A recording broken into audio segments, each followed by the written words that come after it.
Bom dia, queridos irmãos.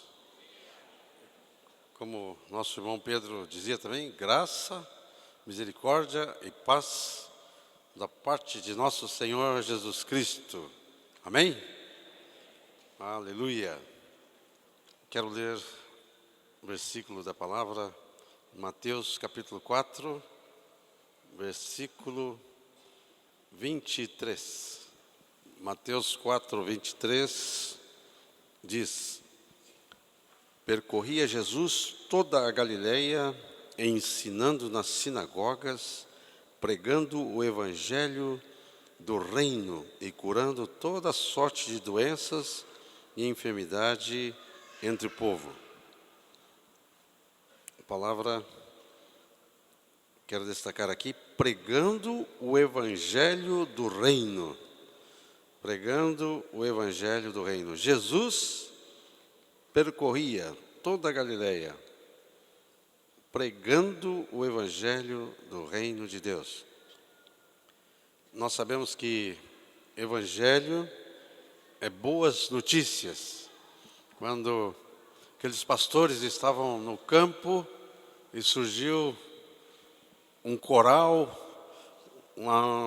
uma milícia de anjos, e disse para aqueles pastores: eis que vos trago boas notícias, eis que vos trago boas novas. Ele estava trazendo o evangelho, boas novas. Quando Jesus começou seu ministério, ele disse: eis que vos trago boas notícias. Começou Jesus o seu ministério trazendo boas notícias, pregando as boas notícias do reino de Deus, pregando o evangelho do reino de Deus. Boas notícias de resgate, boas notícias de salvação, boas novas de redenção. Todos nós ficamos impressionados quando acontece algum desastre e tem que haver algum resgate. Há pouco tempo estivemos acompanhando pela TV aqueles mineiros lá no Chile que ficaram presos lá 700 metros embaixo da terra e tinham que resgatar aqueles homens. Como resgatar aqueles homens? Estavam presos, não tinham houve um desbarrancamento, houve um deslizamento e ali estavam aqueles homens. Como chegar lá? 700 metros de profundidade. E foi aquele movimento, e alguns diziam, vai levar meses, quem sabe não vai conseguir chegar ao resgate. E todos acompanhavam aquele resgate. Quando um navio está em perigo, e se envia um resgate para aquele navio, e às vezes o resgate chega a tempo, outras vezes não. Houve vários naufrágios, e o mais famoso deles, esse do Titanic, agora há pouco anda uma exposição de algumas peças resgatadas desse navio. Houve outros naufrágios. E houve alguns que não puderam resgatar ninguém, outros que todos foram resgatados. Teve um caso de um navio que teve um acidente tremendo e a tripulação fugiu. E os músicos e o pessoal mais simples organizou o resgate e conseguiram resgatar todos, para a vergonha do capitão. Porque o capitão é o último a abandonar o navio, mas aquele foi o primeiro. Mas aqueles homens ali de outras áreas conseguiram organizar o resgate. Uma vez, um grupo terrorista sequestrou um avião de Israel e levou para Uganda.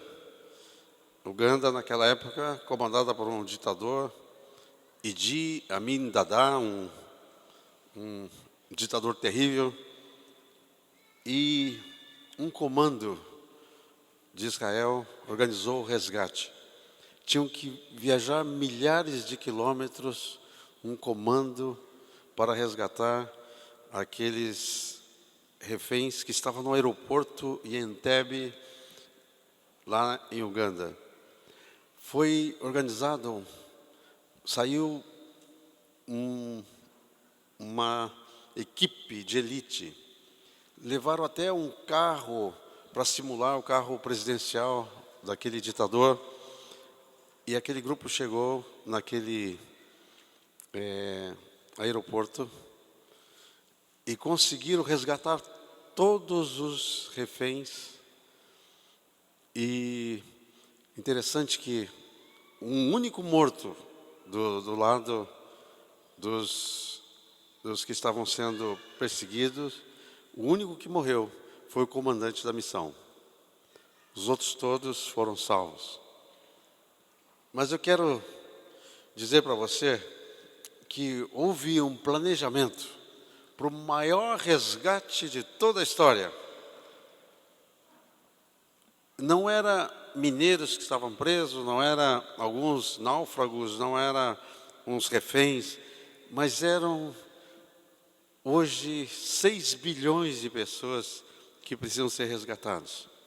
Fora os que já vieram antes, fora os que virão depois. E lá em cima, tinha que organizar um resgate. Como nós vamos resgatar essa turma que foi feita refém do pior ditador, do pior inimigo, Satanás, que agora disse, eu tenho preso nas minhas garras, nas minhas teias, toda essa turma. Quem vai resgatar essa turma? Mas, lá em cima, o pai, o filho conversando, diz, como que nós vamos fazer? Como nós vamos fazer esse resgate? E o nosso Deus é muito interessante. Embora nós fomos feitos à semelhança dele, nós não pensamos como ele. Ele às vezes, ele diz, meus pensamentos são mais altos que os vossos pensamentos. Os meus caminhos são mais altos que os caminhos de vocês. Então, quando ele quer fazer uma coisa, ele tem umas maneiras que nós achamos estranhas de fazer. Quando ele queria resgatar uma família, ele queria resgatar mais que uma família, mas ele mandou construir uma arca, um navio. Mas é interessante que esse navio que ele mandou construir era num lugar seco, não tinha água. Uma maneira estranha, né? Imagina lá no deserto do Saara, alguém começa a construir uma arca. Para quê? Você é maluco? Não é. Eu estou fazendo essa arca porque vai chover e vou precisar dessa arca. Mas que maneira estranha de resgatar. Mas foi assim que Deus fez. E assim foi resgatado uma família do qual nós somos descendentes. Se não tivesse ouvido esse resgate, nós não estaríamos aqui hoje. Outra vez, ele queria tirar um povo que estava oprimido também por um tirano, um império de Faraó, que representa Satanás. E ele disse, eu quero resgatar o clamor desse povo chegou até mim, eu quero resgatar essa turma. Como que eu vou fazer? E aí ele procurou aquele homem chamado Moisés, que estava lá cuidando de umas ovelhas. Interessante as pessoas que Deus escolhe, né? Aquelas que nós não olharíamos. Qual de nós ia procurar um pastor lá no deserto cuidando de umas ovelhas? Nós não íamos olhar isso, nós íamos procurar outro tipo de pessoa. Mas Deus já começa procurando uma pessoa que parece que não é bem indicada para aquilo. E quando chegou lá, encontrou aquele homem e disse, eu quero que você vá lá resgatar meu povo. Era um povo debaixo de um império que dominava aquele tempo, o império do Egito. Ele falou, eu? Mas Senhor, com que eu não tenho exército, não tenho arma? O que você tem na mão? Eu tenho um cajado, uma vara. Ele falou, com essa vara aí nós vamos resgatar o povo. Senhor, que coisa mais estranha, né? Resgatar um povo com uma vara, com essa vara. Aí, vai lá com esta vara. Um bordão, um pedaço de madeira, um cajado. Que estranho. Outra vez o povo estava em aperto e havia um exército enorme contra o povo de Deus. E o povo diz: nosso pequeno exército não pode com aquela turma. Senhor, estamos aqui com medos, estamos apavorados. Mas Deus chamou um homem e disse assim: olha, esse povo aí você está dizendo que é pouco, mas é muita gente ainda. Manda os que têm famílias, os que estão com medo, que não estão seguros, que voltem para casa. E lá voltou uma turma. Ele olhou para aquele grupo de gente, ainda eram milhares, e o Senhor disse: ainda é muita gente. Aí foi feito aquele sinal, né, de beber água no rio, os que baixavam para tomar água, outros que levavam água à boca, e com isso havia um sinal, e desses que receberam o sinal de Deus, Deus escolheu 300 homens. O que é 300 homens contra um exército de mais de 30.000 homens armados com espada? Imagina, 300 homens. Aqui nós temos mais que 300. Imagine nós aqui enfrentar um exército preparado, armado. Naquele tempo era com espada, mas hoje seria com fuzis de última geração. Diz: vocês aqui vão enfrentá-los. Mas, Senhor, que o Senhor vai dar para nós uma bomba atômica? O que o Senhor vai usar? Aí o Gideão foi perguntar para Deus: o que fazer? Ele falou assim: eu quero que vocês arrumem cântaros de barro. Aqui tem uns cântaros aqui, né? uns negocinhos de barro. Umas tochas de fogo. Coloque fogo naquela tocha. E arrume uma trombeta. Que não tem trombeta, tem um sax. Então, que negócio estranho, né? Deus tem umas maneiras estranhas. Quando chegou a noite, botaram fogo naquelas tochas, cobriram com cântaro, e Gideão diz: quando eu der a ordem e dizer pelo Senhor e por Gideão, vocês quebrem os cântaros, toque a trombeta, e vocês vão ver o que vai acontecer. E foi isso que aconteceu. Creio que 100 cercaram por lá, 100 por aqui, 100 por aqui. Aquele pessoal dormindo tranquilo, aquele bando de, aquele exércitozinho lá, nós vamos vencer, brincando, né? Os inimigos do Senhor pensavam. Mas quando quebraram a trombeta, não quebraram a trombeta não, quebraram o cântaro, tocaram a trombeta e disseram pelo Senhor e por Gideão. Quando eles viram aquelas chamas de fogo, aquele som de trombeta, o exército levantou e começou a lutar um contra o outro, e eles mesmos se destruíram, e os 300 ficaram só olhando. Queridos, quando o Senhor nos manda fazer alguma coisa, Ele peleja por nós. E se o Senhor está do nosso lado, quem será contra nós? É só importante saber se o Senhor está do nosso lado. E quando Ele manda fazer alguma coisa. Vocês lembram também da muralha de Jericó? A muralha era tão larga que diz que podia correr sabe aquelas bigas puxadas por 4 cavalos? Podia correr ali por cima da muralha. A muralha dessa grossura aqui assim, em volta toda a cidade. Como é que nós vamos invadir essa cidade? O Senhor disse: fica dando volta aí, adorando. Cada dia vocês dão uma volta na cidade. No último dia dão 7 voltas. E depois toque a trombeta e dê um brado de vitória. E vocês vão ver o que vai acontecer. E as muralhas, caiu. E o povo de Deus entrou. E agora?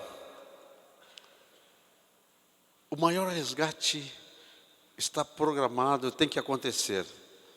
O Pai, Deus amou o mundo de tal maneira que queria resgatar o mundo. Nós sabemos que o eterno propósito de Deus não é só salvar o homem, é colocar todo o universo em ordem, é colocar todo o propósito de Deus no seu lugar, mas nesse eterno propósito entra o resgate do homem. E aí o Pai, o Filho, o Espírito conversando, que armas nós vamos usar? Imagina o arsenal de Deus, né? Quantas armas, diz, nossas armas não são carnais, mas são espirituais poderosas para destruir fortalezas, todas aquelas armas à disposição do filho. Bomba atômica é brincadeira. Bomba de hidrogênio, tudo isso é criação dele. O que nós vamos usar? E o pai, juntamente com o filho, diz: a arma que nós vamos usar dessa vez é uma cruz. Mas que arma estranha, não? Que arma estranha, uma cruz, um madeiro, algo tão ruim de manusear. Imagina, não dá para pegar com a mão, né? É difícil de manusear aquilo. E aquele inimigo feroz, Satanás, e Jesus vem. Cadê o Rei dos Reis? Cadê o grande libertador, maior que Moisés? Lá numa manjedoura, um menininho, um bebezinho, nascido lá nas palhas do boi. E depois, uma cruz. O diabo, junto com as suas hostes, deve ter rido muito. Mas ele riu primeiro, né? O que Jesus veio fazer? O que Jesus veio aqui fazer? Quais são as boas novas que Jesus veio trazer? Abra comigo em Mateus 9, versículo 9 a 13. Mateus 9, de 9 a 13. Partindo Jesus dali, viu um homem chamado Mateus, sentado na coletoria, e disse-lhe: segue-me. E ele se levantou e o seguiu. E sucedeu que, estando ele em casa, à mesa, muitos publicanos e pecadores vieram e tomaram lugares com Jesus e seus discípulos. Ora, vendo isto, os fariseus perguntavam aos discípulos: por que o vosso mestre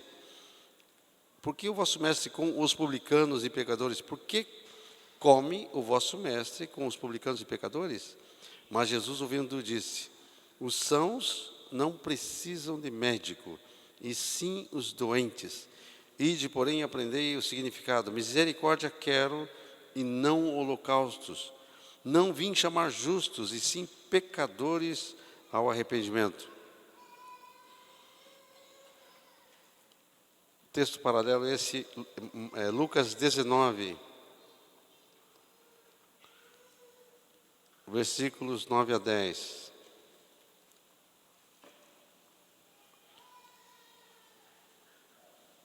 Lucas 19, 9 a 10. Então Jesus lhe disse: hoje houve salvação nesta casa, pois também esse é filho de Abraão, porque o Filho do Homem veio buscar e salvar o perdido.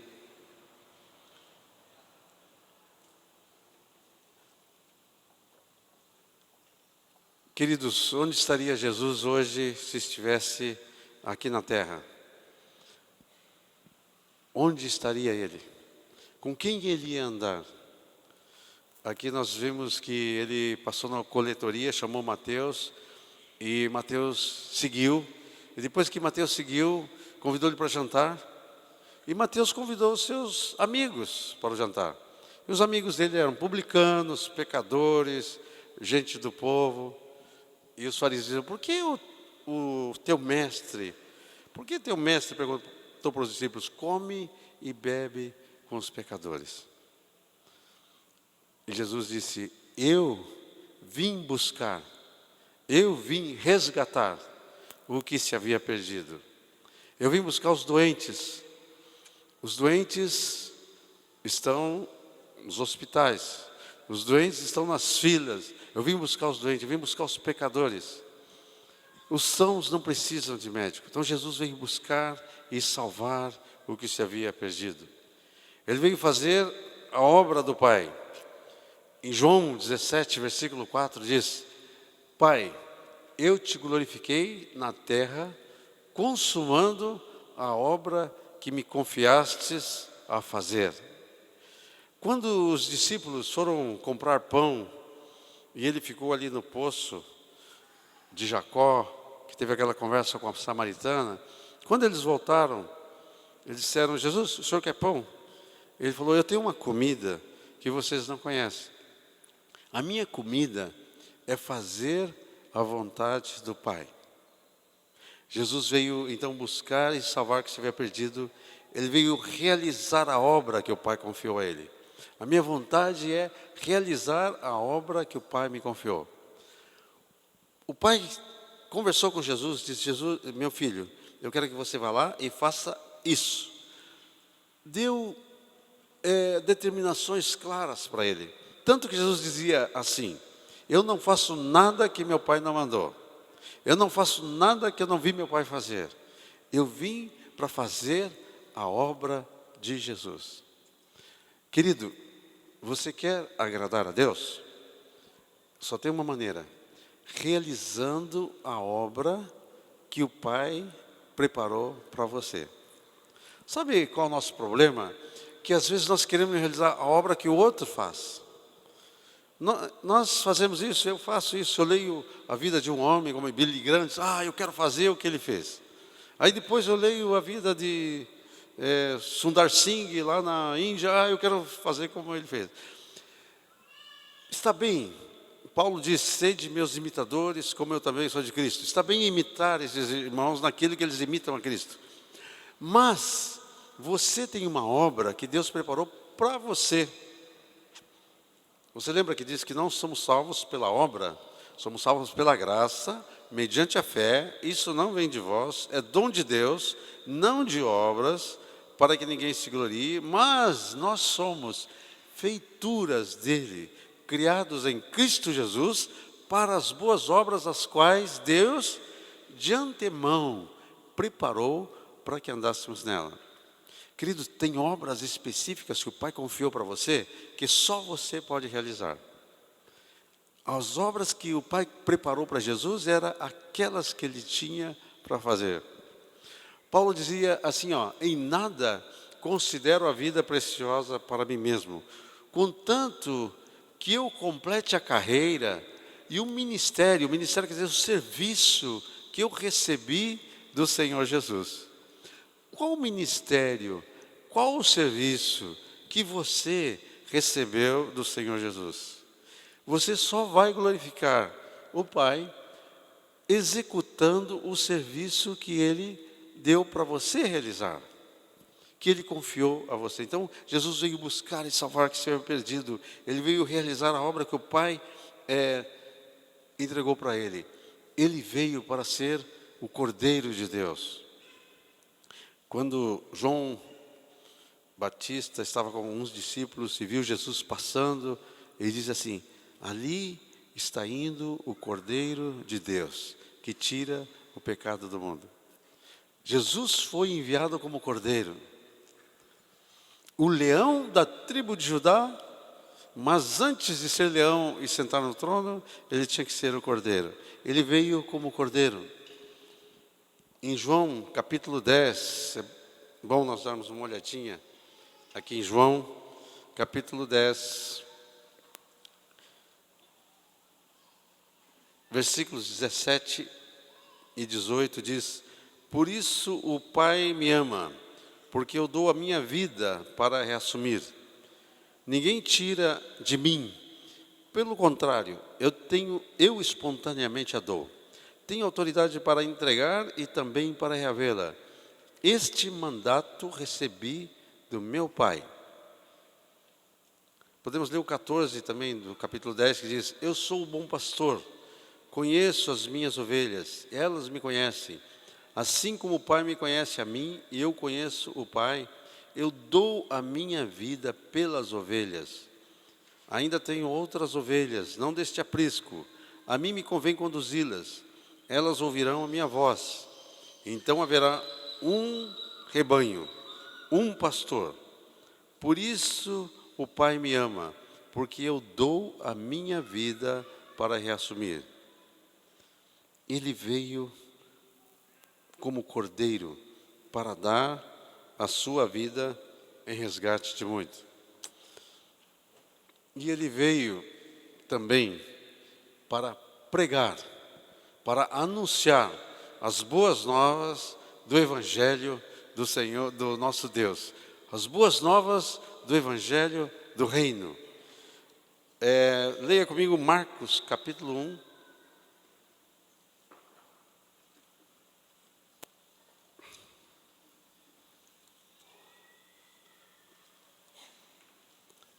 Marcos 1, 38. Evangelho de Marcos 1, 38 diz: Jesus, porém, lhes disse: vamos a outros lugares e povoações vizinhas, a fim de que eu pregue também ali, pois para isto é que eu vim. Para isso é que eu vim. Para isso o quê? A fim de que eu pregue também ali. Jesus veio para proclamar o Evangelho de Deus, o Evangelho do Reino de Deus. Hoje em dia, nós, na nossa vida moderna, cheio de atividades, nós costumamos ter uma agenda para tomar nota das coisas. Essa que eu tenho aqui é uma agenda do ano 2011, meio grandinha, né? Tem gente que usa uma agendinha menor. O Telmo tem uma agendinha de bolso. Você fala com o Telmo, ele enfia a mão assim no bolso, né? Tira uma agendinha e ali ele sabe todos os compromissos dele. Tem outros que têm uma agenda eletrônica hoje, né? Pega assim a agenda. Tchuc, tchuc, tchuc. Essa aqui até serviria como agenda eletrônica, mas eu não sei usar direito, então não adianta muito. Mas tem gente que usa, tem gente que não sabe mais ficar sem a sua agenda, né? Deixa eu olhar na agenda. Agora vem a pergunta: o nosso Senhor Jesus tinha uma agenda? Ele programava o seu dia? Ele sabia como que ele ia gastar o dia dele? Como era a agenda de Jesus? Como é que ele gastava o tempo? O que ele fazia? Vamos dar uma olhada aqui algumas atividades de Jesus. Mateus capítulo 9, versículo 35.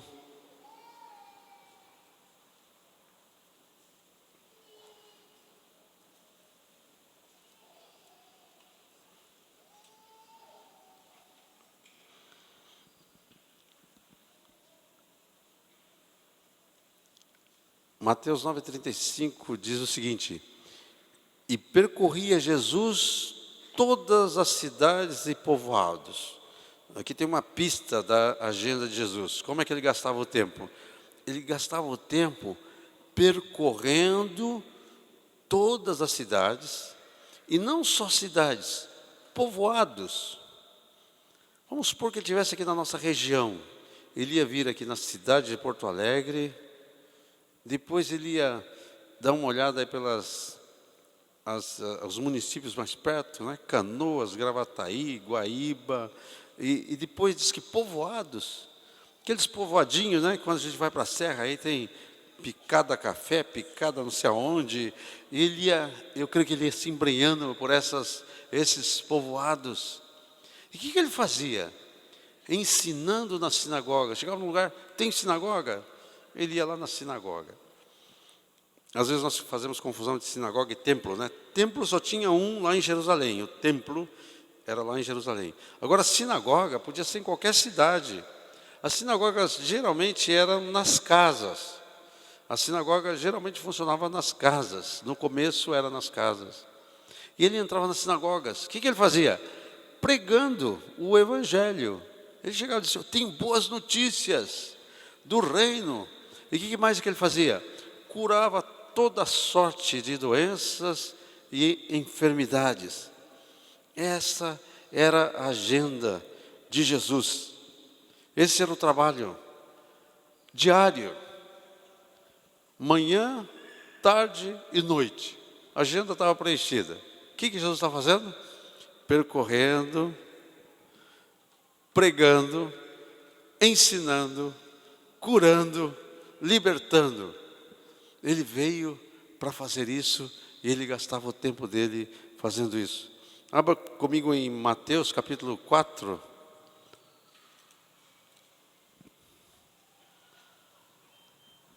Versículos 23 até o 25. Diz assim: percorria Jesus toda a Galileia. É legal essa percorria Jesus. Nós temos cantado um cântico ultimamente aí, que eu gosto muito, né? Por todas as cidades, povoados e aldeias, percorria Jesus. É isso aqui, né? Ele percorria toda a Galileia, ensinando nas sinagogas, pregando o evangelho do reino, curando toda sorte de doenças e enfermidade entre o povo. A sua fama correu por toda a Síria. Pô, já saiu fora dos limites ali de Israel, já chegou na Síria. Trouxeram-lhe então todos os doentes, acometidos de várias enfermidades e tormentos, endemoniados, lunáticos e paralíticos, e ele os curou. E da Galileia, que era uma região, Decápolis, que era outra região de 10 cidades, de Jerusalém, da Judéia e da além do Jordão, do lado de lá do Jordão, do lado de cá, numerosas multidões o seguiam. Essa era a agenda de Jesus. Queridos, sabe, um dos problemas atuais nossos é que nós, depois que entramos fazer parte do povo de Deus, nosso contato maior é com as pessoas que já estão no povo de Deus. Então, eu me relaciono com o Ilan, a Doris, eles já estão no reino faz tempo, né? Eu me relaciono com o Alberto, com Moisés, com o Rogério, eles já estão no reino de Deus. Jesus fazia isso, ele andava com seus discípulos, aqueles 12, os 70, as mulheres que o seguiam. Mas tem um detalhe muito importante na vida de Jesus que nós devemos lembrar. Ele estava em contato diário com aqueles que ainda não estavam no reino de Deus. Todos os dias, veja bem, todos os dias, Jesus tinha contato com alguém que ainda não estava no reino de Deus. Esse detalhe é muito importante para nós, porque como ele fez, nós devemos fazer. Nós somos discípulos de Jesus, nós cremos em tudo que ele diz e fazemos tudo o que ele manda, e principalmente nós fazemos o que nós vemos ele fazer. O que nós vimos Jesus fazer, o que os nossos olhos viram, que as nossas mãos apalparam, que nós ouvimos, isto fazemos, isto transmitimos. Esta é a missão de Jesus, essa é a missão nossa, essa era a agenda de Jesus, esta é a agenda nossa. E você vai ver Jesus andando, percorrendo, e à medida que ele andava, ele ia pregando o evangelho, ele ia ensinando, ele ia curando, ele ia expelindo os demônios. E o que ele quer que nós façamos hoje? Querida igreja, queridos discípulos de Jesus, queridos irmãos mais velhos e mais novos, o que Jesus quer de nós hoje? Quer que nós façamos exatamente aquilo que Jesus fazia. Ele quer que nós percorramos, andamos. É isso que diz naquele versículo, indo, o verbo é assim, não é, Moisés? Indo, né? Ide é indo, quer dizer, percorrendo, enquanto você vai pregando o evangelho, vai curando os enfermos, vai expelindo demônios, vai resgatando as pessoas. Mateus capítulo 9 diz que ele trouxeram um menino que era mudo, surdo, mas diz que aquela mudez e aquela surdez era provocada por um demônio.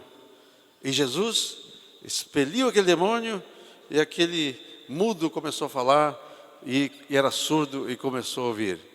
À medida que nós vamos andando e que as situações vão acontecendo, o poder que estava sobre Jesus vai estar sobre nós para fazermos a mesma coisa. Sabe, queridos, quando nós olhamos para Jesus, nós dizemos, bom, Jesus era Deus, né? Então é diferente. Mas sabe de uma coisa? Que Jesus, aqui na terra, ele era um homem igual a você, igual a mim. Parece uma coisa assim meio estranha, né? Mas Jesus aqui não estava aqui como Deus, ele estava aqui como homem. A diferença dele é que ele não tinha pecado. Nós somos pecadores, mas ele não tinha pecado. Mas na essência dele, ele era humano, ele era um homem. Quando diz Jesus se esvaziou, ele desvestiu da sua glória, ele nasceu como um bebezinho. Todos que estão aqui nasceram como um bebezinho. Jesus nasceu como um bebezinho. Ele teve que mamar, teve que tomar leite, ele teve que passar toda a fase de um bebezinho, de um menino. Ele teve que aprender com seus pais. Ele teve que aprender a trabalhar como marceneiro, carpinteiro. Ele era um homem. O mais parecido com ele, claro, era o Adão antes da queda, como homem. É Adão antes da queda. Adão, depois da queda, é igual a nós. Jesus não teve queda, mas ele era um homem. Mas a palavra diz, como um Deus ungiu a Jesus de Nazaré, com Espírito Santo e poder, o qual andou por toda parte, fazendo bem e curando os oprimidos do diabo, porque Deus era com ele. Sabe, queridos, o que o Espírito Santo quer fazer conosco hoje? Quer dizer assim, como Deus ungiu ao José de Porto Alegre, como Deus ungiu ao Joaquim, como Deus ungiu a Denise, como Deus ungiu o Beto, como Deus ungiu a Ângela, como Deus ungiu ao Daniel, com o Espírito Santo e poder, e mandou ele por toda parte, fazendo bem e curando os oprimidos do diabo, porque Deus era com ele, no nosso caso, é com ele. Amém? O mesmo Espírito que levantou Jesus, é esse Espírito que está sobre você e sobre mim. O mesmo Espírito, o mesmo poder que levantou Jesus, é este Espírito que veio sobre você e sobre mim. Por isso, quando Jesus andava, podia andar, encontrar aquele jovem que a Bíblia diz como lunático, mas na verdade era um espírito também de doença que estava sobre ele, que lançava no fogo, depois lançava na água, queria destruí-lo. Disse, trouxe para os teus discípulos, eles não conseguiram expulsar. E Jesus, quando chegou perto daquele menino, o demônio jogou ele no chão, ele caiu como morto. Quanto tempo acontece isso com esse menino? E desde quando ele era pequenino. E Jesus falou àquele demônio, sai dele. E aquele menino ficou como morto, ele morreu. Não, foi lá, levantou, liberto em nome de Jesus. Que bom, né? É isso que Deus quer fazer. O poder de Jesus para curar, para libertar. Chegou um leproso para Jesus. Leproso, você já viu um leproso? Eu já vi só em filme. Mas a lepra deforma toda a pele, come a ponta do dedo, come a ponta do nariz. Lepra é uma coisa terrível.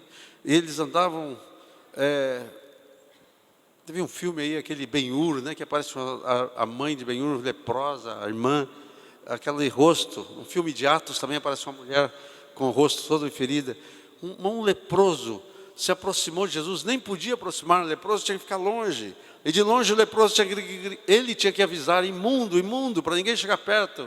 Mas aquele leproso chegou perto de Jesus e olhou para Jesus e disse para Jesus, Jesus, se tu quiseres, tu podes me purificar. E Jesus olhou para ele e disse, quero. Sabe quando você está passando por uma dificuldade? Sabe quando você está passando por uma situação difícil e você olha para Jesus e fala, Jesus, se o Senhor quiser, o Senhor pode me tirar dessa situação. Basta uma palavra tua, basta um rema teu. E quando Jesus dá aquele rema, ele diz, quero, é uma palavra só. Se o Senhor quiser, o Senhor pode me fazer limpo. E Jesus disse, quero. E ele ficou imediatamente limpo.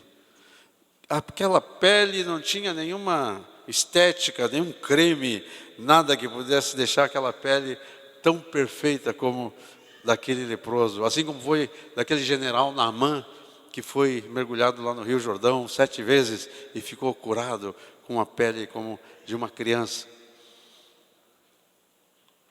A filha de Jairo: minha filha está horrivelmente enferma.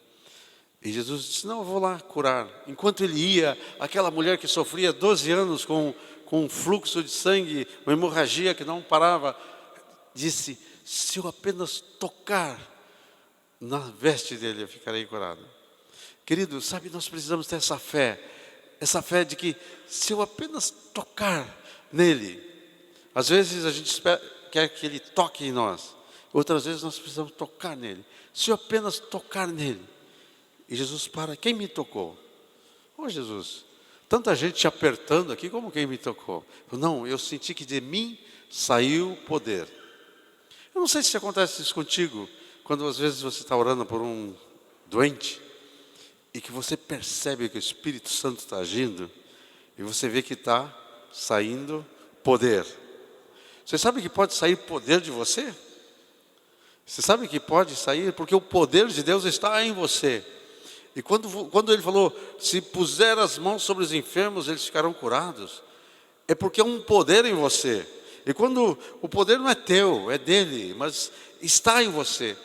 E Jesus: eu vi que saiu o poder de mim. Eu tenho percebido isso, às vezes, quando há uma operação do Espírito Santo, um poder de curador de Deus, seja para expulsar um demônio, ou seja para curar um enfermo, você percebe que flui um poder. Sai, Jesus saiu de mim poder. É aquela mulher: fui eu, eu estava doente. Tá bom, filha, vai, a tua fé te salvou. Quando chegou na casa de Jairo, a turma disse: olha, não adianta mais, a menina já morreu. E Jesus disse: não morreu, ela está dormindo. Não sabe nada, né? Está dormindo. Que dormindo? Nós vimos, a menina morreu. E Jesus faz todos saírem. Entra ele, Pedro, Tiago e João, os pais da criança, e ele fala com aquela menina: Talita cumi, menina, eu te digo, levanta-te.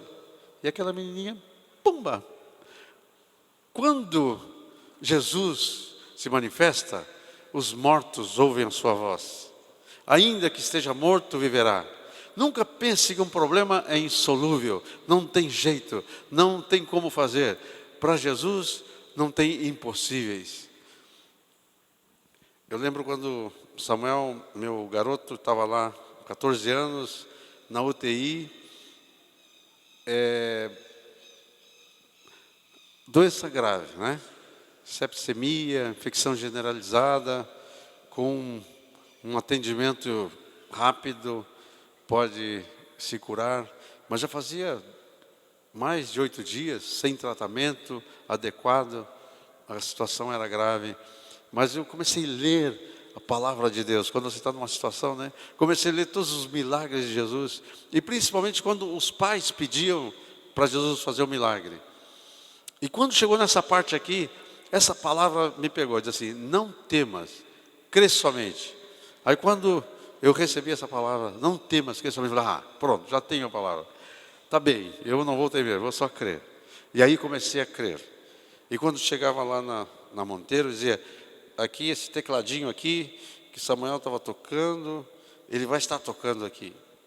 E quando eu fui lá no Parobé, ele tinha passado lá fazer o curso de técnica eletrônica, fui lá inscrevê-lo, falei: meu filho está na UTI, na PUC, mas eu vim inscrevê-lo porque esse ano ainda ele vai estar estudando aqui. E quando eu cheguei para o Samuel, e ele lá, cheio de tubo, cheio de coisa, disse: Samuel, nós temos marcado umas férias agora para fevereiro, e era janeiro, e ele na UTI. Olha, eu vou com a turma na frente com o carro, mas você vai com a mãe de avião. Você quer ir de avião? Nunca viajou de avião? Não, então você vai viajar com ela. Crês nisso? Creio. Então você vai. Quando Deus te dá um rema, querido, você pode se apegar àquela palavra. Deus deu uma palavra: não temas, crê somente, isso vai acontecer. Você precisa de fé. Queridos, Deus nos levantou num mover de fé, um mover de cura, mover de libertação, mover de batismo do Espírito Santo. E sempre que acontecia alguma coisa, Jesus dizia: vai, a tua fé te salvou.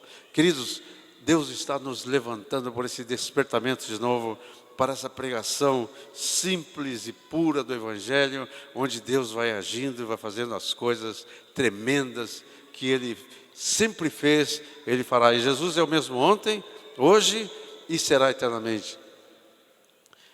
A quem Jesus pregava? Jesus pregava às multidões. As multidões seguiam Ele. Queridos, às vezes a gente fica preocupado com o número de pessoas. Quando nós começamos a pregar o Evangelho de Deus, quando nós começamos a pregar no poder de Deus, as pessoas vão afluir, as pessoas vão vir, porque as pessoas vêm onde há a pregação poderosa do Evangelho do Reino de Deus. Deus veio para buscar e salvar os perdidos. As multidões seguiam Jesus. Jesus pregava nas casas. É interessante que ele não tinha sua própria casa, mas às vezes tinha casa onde ele estava hospedado. E lá nessa casa onde ele estava hospedado, ele usava também para proclamar o Evangelho. Vamos dar uma olhadinha num texto aqui em Marcos, capítulo 2, versículos 1 e 2.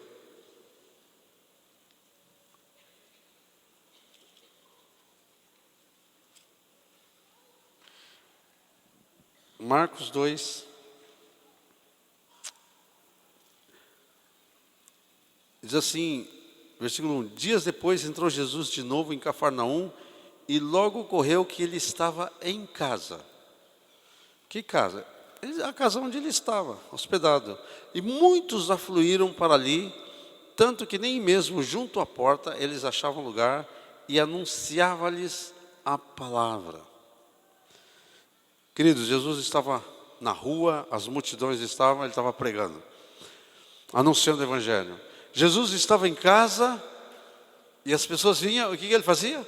Anunciava o Evangelho do Reino de Deus, anunciava a palavra. Foi nessa ocasião que trouxeram aquele paralítico, abriram lá por cima e ele perdoou os pecados, curou o paralítico. Ele não só pregava na casa que ele estava. Você lembra lá em João, quando ele passou e o João Batista diz: Eis o Cordeiro de Deus que tira o pecado do mundo. E 2 discípulos de João seguiram Jesus. Falou: Mestre, onde assistes? Quer dizer, mestre, onde estás morando? Onde estás parando? E Jesus falou: vem e vê. E eles foram, ficaram toda a tarde ali conversando com Jesus. Então Jesus, a agenda dele estava ocupada também na casa dele. Mas não só na casa dele, ele ia à casa dos outros também. Lembra quando ele saiu com Pedro e disse: Pedro, onde é que você está indo? Eu estou indo para casa. Eu vou contigo. Foi para a casa de Pedro. Lembra o que aconteceu quando chegou lá? Chegou lá: cadê tua sogra? Ela está na cama ali. O que aconteceu com ela? Está com febre. Hoje nós diríamos, deve ser uma virose, né? Sei lá eu o que a sogra do Pedro tinha, mas tinha febre. E Jesus foi lá. Interessante que Jesus disse que repreendeu a febre. Ué, doença pode ser repreendida? Diz que febre hoje nós dizemos que é um sintoma, né? Sintoma de alguma doença. Mas Jesus queria saber se era sintoma ou não era sintoma, ele repreendeu a febre. E naquele mesmo instante ela ficou boa, e não só ficou boa, como passou a servi-los. Deixa que eu vou fazer um cafezinho para vocês, vou fazer alguma coisa. Começou a servi-los. Jesus usou a casa de Pedro. Jesus, passando debaixo daquela árvore, aquela multidão, e quando passou debaixo da árvore, tinha um baixinho que não conseguia ver Jesus. O baixinho sempre tem problema para ver as coisas, né? Coitado dos baixinhos, tem uma coisa que aconteceu, ele não consegue ver. E aquele Zaqueu, o baixinho, não conseguia ver. O que ele fez? Subiu numa árvore. Mas como ele era um cobrador de impostos, funcionário público respeitável, ele fez isso. Não era muito respeitável, né?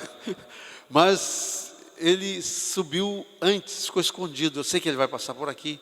E ficou lá bem quietinho, para ninguém ver. Mas quando Jesus vinha caminhando com a multidão toda, e aí quando Jesus estava chegando perto, Zaqueu prendeu a respiração. Falou: agora não posso nem espirrar. Se eu espirrar, o pessoal vai me descobrir aqui.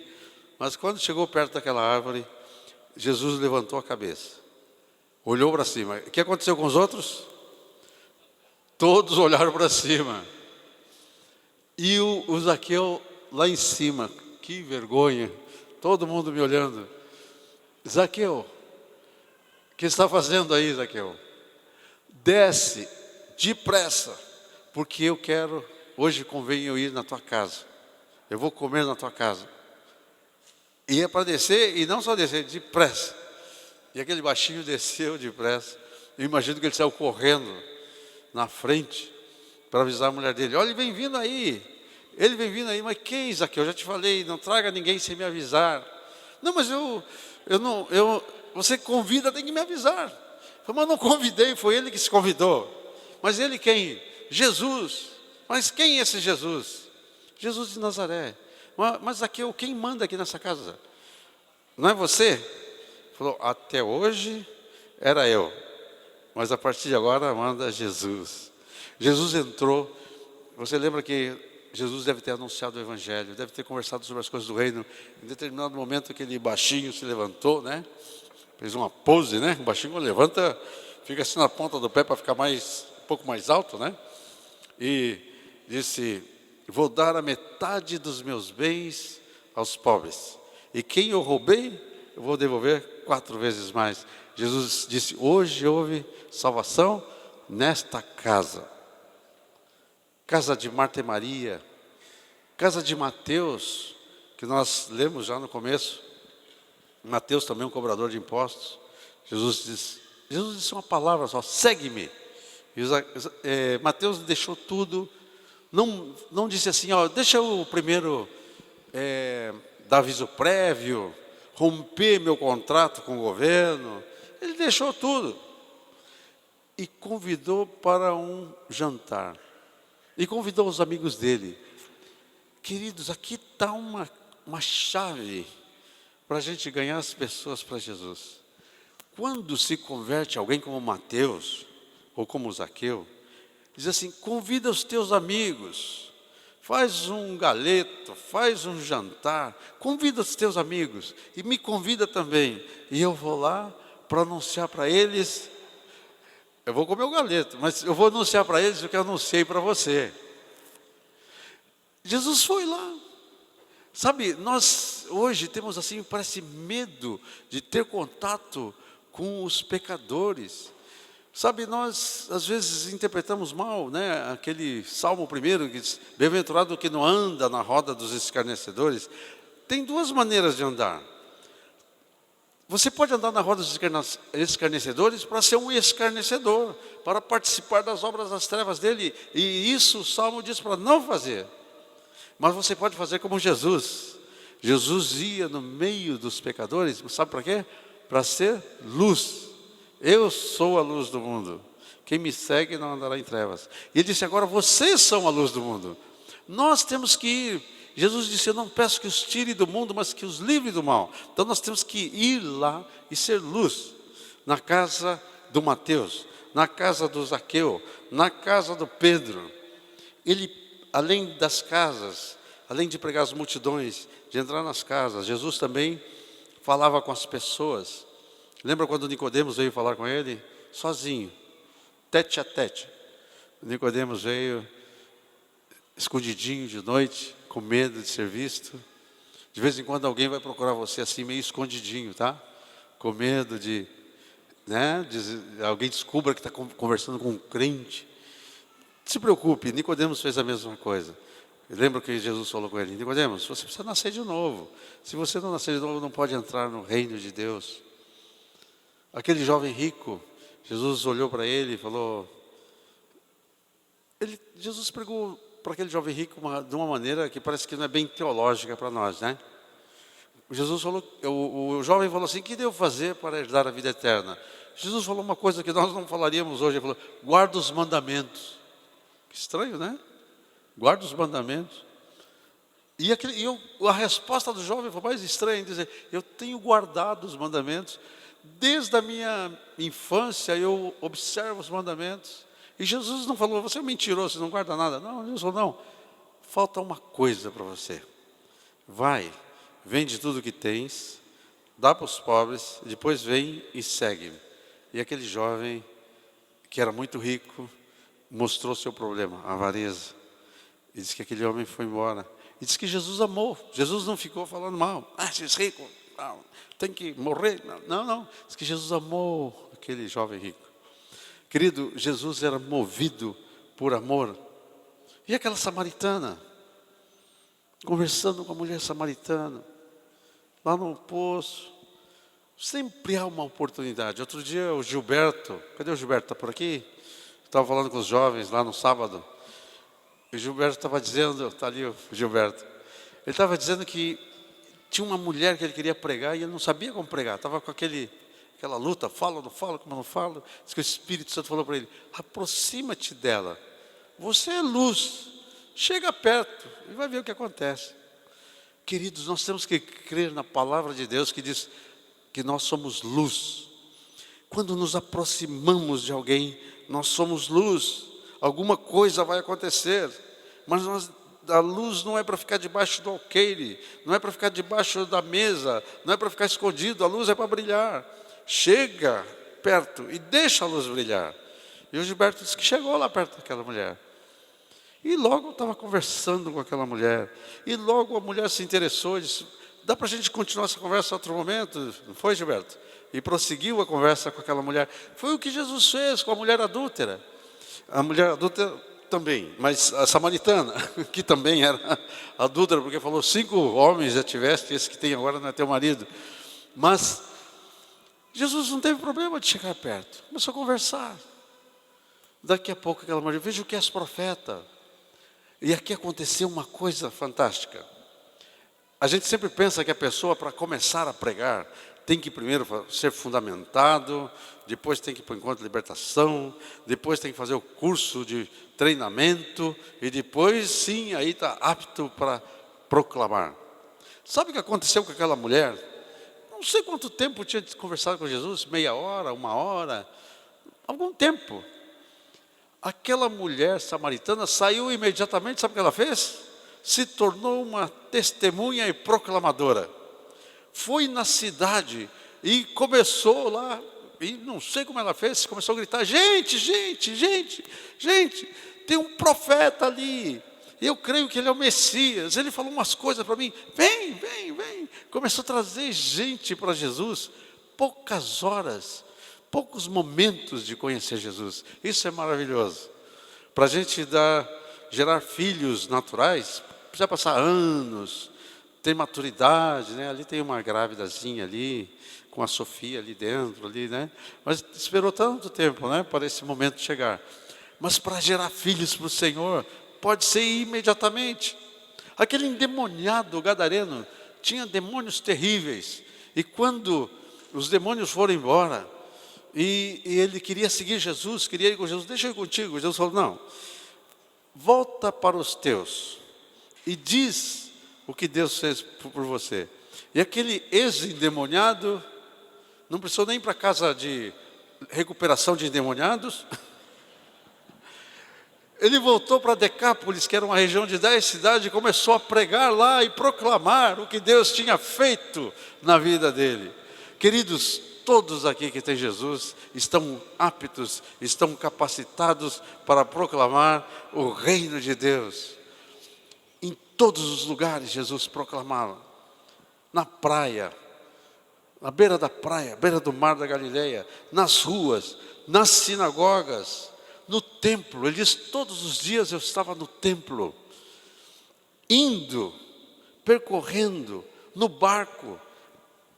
A multidão na beira da praia, ele diz, deixa eu subir nesse barquinho aqui, afasta um pouquinho aqui do barquinho, e lá do barquinho ele pregava. Outra vez ele diz, deixem preparado sempre um barco, porque se a multidão for muito grande, eu entro no barco, e lá do barco, imagina aquele barco balançando, e Jesus pregando, em todas as regiões, atingindo as pessoas. Qual era a atitude de Jesus? Lá em Mateus 9, que nós já lemos, diz, vendo Jesus as multidões, compadeceu-se delas, porque era como ovelhas sem pastor. Isso me chama muita atenção, que antes de se converterem, Jesus já via aquelas pessoas como ovelhas. Elas estavam perdidas. Diz que vendo as multidões, compadeceu-se delas, porque via ela como ovelhas.